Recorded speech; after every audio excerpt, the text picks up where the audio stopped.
মন ছুঁয়ে যাওয়া একটা লেখা তোমাদের সাথে শেয়ার করতে চাই। যদি তোমাদের পাঠ আমার ভালো লাগে, সাবস্ক্রাইব করো চ্যানেলটা। ফেসবুক পেজ থেকে দেখলে ফলো করো, সাথে থেকো, লাইক কমেন্ট করো।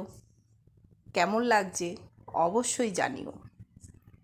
50-এর যুবতী, কি সাহস রে বাবা মহিলার! বয়সটা যে 50 ছুঁয়েছে সেদিকে কোনো ভ্রুক্ষেপই নেই।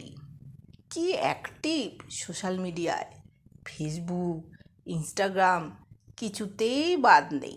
সারাদিনে তার লাইক, কমেন্ট আর শেয়ারের ছড়াছড়ি।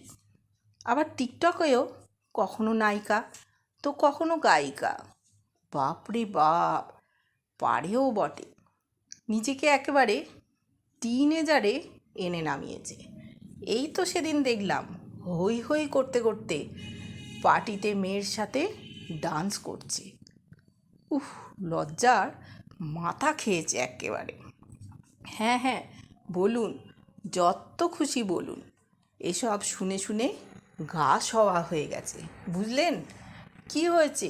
50 হয়েছে তো 50 হয়েছে বলে ঘরের কোণে একটা সুতির ছাপা পরে বসে থাকবো নাকি? শুনুন, সারা জীবন শুধু এটা করতে নেই, ওটা করতে নেই, এখানে যাওয়া হবে না, ওখানে যাওয়া হবে না, এই শুনে এসেছি। যখন 16ই ছিলাম, ছেলে বন্ধু তো দূরের কথা, কোনো মেয়ে বন্ধুর বাড়িতে গেলেও মাকে সঙ্গে নিয়ে যেতে হতো। আর পিকনিক, ঘোরাফেরা, সিনেমা এসব তো অলীক কল্পনা ছিল মশাই, অলীক কল্পনা। তারপর যখন 20 হলো, বেশ রাঙা টুকটুকে বউ সেজে শ্বশুরবাড়িতে এলাম।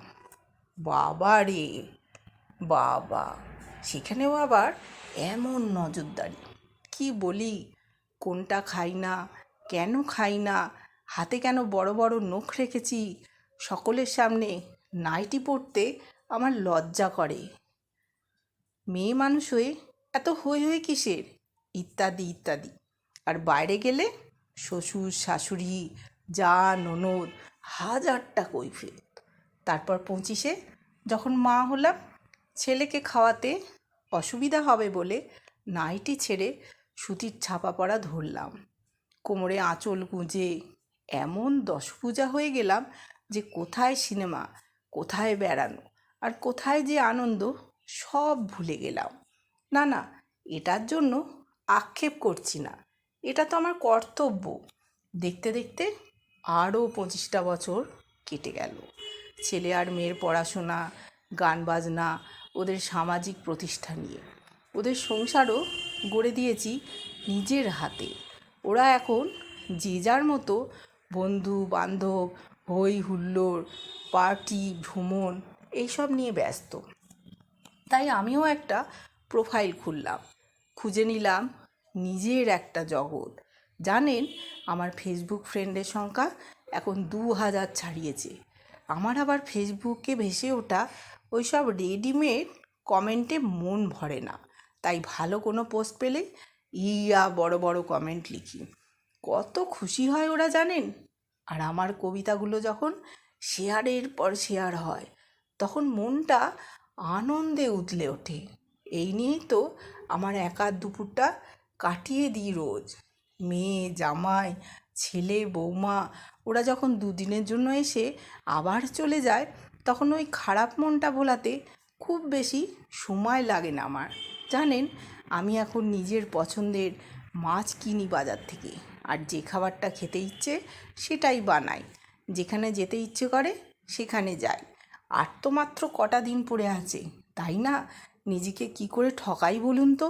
মর্নিং ওয়াক করি, কিটো ডায়েট করি, ঘন ঘন পার্লারে যাই, শরীরচর্চা থেকে মনের চর্চা সব করি এখন।